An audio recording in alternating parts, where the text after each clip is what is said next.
Aujourd'hui, je voudrais vous parler peut-être de la grâce que nous sommes en train de vivre. À la fois aujourd'hui, dans la parole qui nous est donnée, il nous faut accueillir la grâce de la parole qui nous est donnée, particulièrement dans l'Évangile, mais aussi accueillir cette année liturgique, ce temps liturgique de l'Avent qui nous est donné de vivre. Alors, tout d'abord, peut-être le temps de l'Avent, puis peut-être aussi l'année liturgique et cette parole de Dieu. Le temps de l'Avent, et non pas A-V-A-N-T, comme un avant et un après, mais A-V-E-N-T, qui vient du latin adventus, qui veut dire avènement. L'Église espère l'adventus, l'avant, l'avènement du Seigneur.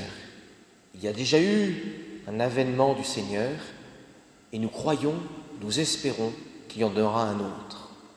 Le premier avènement du Seigneur est sa venue. Il s'est fait homme, le Verbe s'est fait chair. En Jean chapitre 1, verset 14, il nous est dit que le Dieu éternel s'est fait homme. Il a pris corps dans une femme, il a pris un corps, une âme, et il a visité les siens.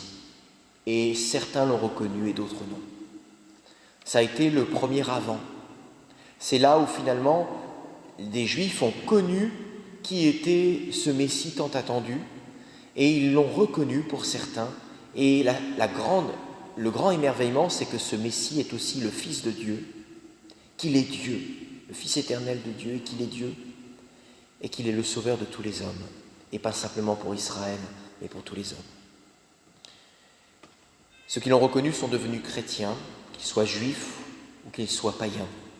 Et de siècle en siècle, la connaissance de Jésus-Christ comme vrai Dieu, Sauveur, Messie. Nous faisons mémoire de son premier avènement, de son incarnation, et par les sacrements, nous est rendu présent spirituellement notre Seigneur.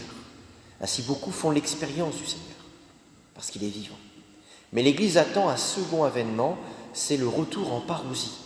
C'est à la fin des temps, le Seigneur ne reviendra pas comme il est venu la première fois, de manière discrète et cachée, et comme il continue à se perpétuer dans l'Eucharistie de manière discrète et cachée.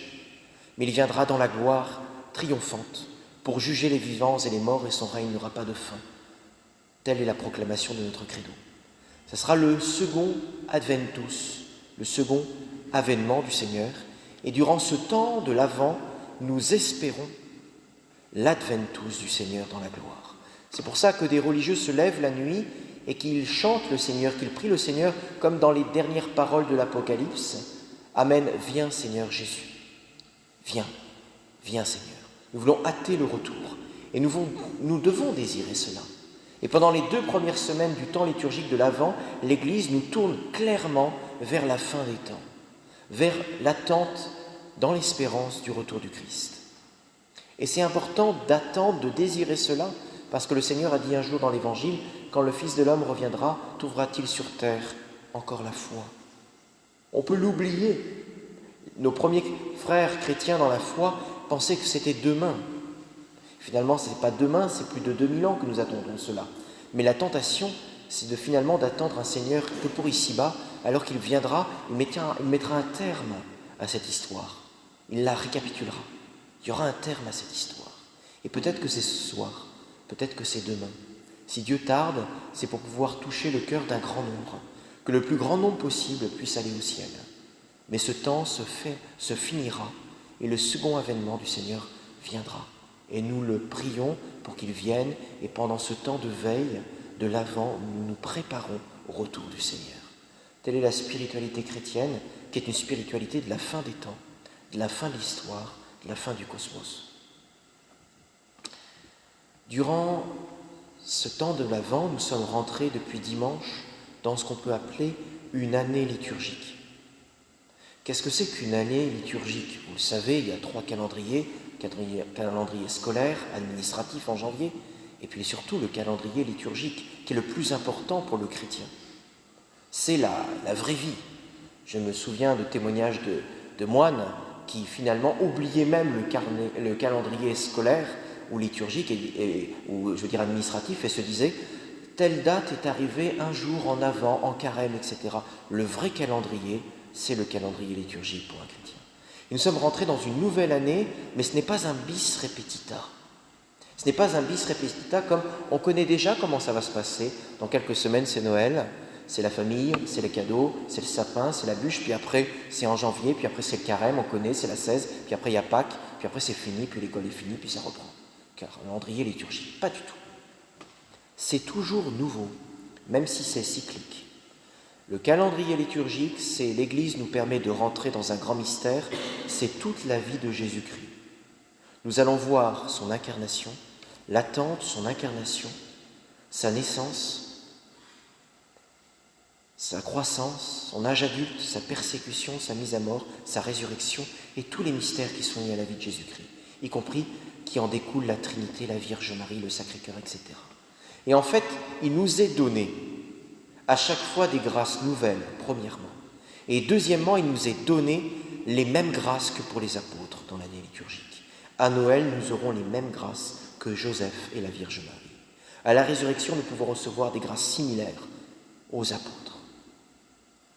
L'Église, par le mystère de la liturgie, nous communique la connaissance de Jésus-Christ et sa puissance dans les différents états de vie du Seigneur. Le Seigneur continue, perpétue sa vie humaine dans le cycle liturgique et il nous invite à rentrer dedans pour être transformés avec le Seigneur. Donc c'est forcément nouveau. Et ça change quelqu'un. Je pense par exemple à Thérèse, qui a perdu sa mère, Thérèse de Lisieux, qui pleurait de pleurer, tellement elle pleurait, quand elle était en bas âge. Et puis un jour, en descendant l'escalier, elle a pris sur elle. Elle a ouvert les cadeaux et elle a étonné toute sa famille et son père veuf parce que Thérèse était redevenue la géante qu'elle était quand elle était toute petite, elle était forte. À partir de là, elle a dit qu'elle a fait des bonds de géant. Et elle a dit une chose, je dois ces grâces-là à l'enfant Jésus. Le Dieu fort s'était fait homme et petit à Noël, il lui avait communiqué sa force, le prince de paix. Vous voyez, il y a des grâces qui sont communiquées à chaque temps liturgique. Et il y en a maintenant, ce n'est pas un bis repetita. Vous ne devez pas vous blaser, vous ne devez pas vous blaser de la liturgie. C'est un péché. Si vous vous blasez dans la liturgie, je vous invite, et j'assume mes propos, à ne pas communier et aller vous confesser. Parce qu'il n'y a rien de pire que l'habitude pour un chrétien. Ne vous blasez pas de la grâce toujours nouvelle qui vient. Et qui est une imprégnation du mystère que Dieu veut faire toujours du neuf. C'est très important de méditer cela. Le temps de l'Avent, le temps liturgique. Et Dieu veut qu'on y rentre pleinement pour être transformé. La troisième chose, c'est ce qu'il nous dit. Je suis saisi de compassion pour ces foules, car depuis 3 jours, ils restent auprès de moi et n'ont rien à manger. Nous devons contempler la pitié du Seigneur, non pas la pitié et la compassion du Seigneur d'il y a autrefois, mais comme c'est toujours nouveau, la compassion du Seigneur maintenant, quand nous élevons le Saint-Sacrement, l'Eucharistie, le pain consacré, la présence du Seigneur. C'est Jésus qui nous regarde, mais qui ne nous regarde pas simplement nous, qui voit les foules, tous les non-croyants qu'on connaît, dans nos classes, dans la rue, dans le voisinage, dans la famille. Tous ceux qui négocient avec le Seigneur, dans leur cœur, je suis chrétien mais pas trop. Tout cela, le Seigneur, il a compassion. Et il veut qu'on les amène à lui. Et nous, si nous voulons communier, si nous voulons véritablement comprendre qu'on veut rentrer dans l'année liturgique avec le Seigneur, accepter d'être transformé, c'est ça communier dans l'Eucharistie.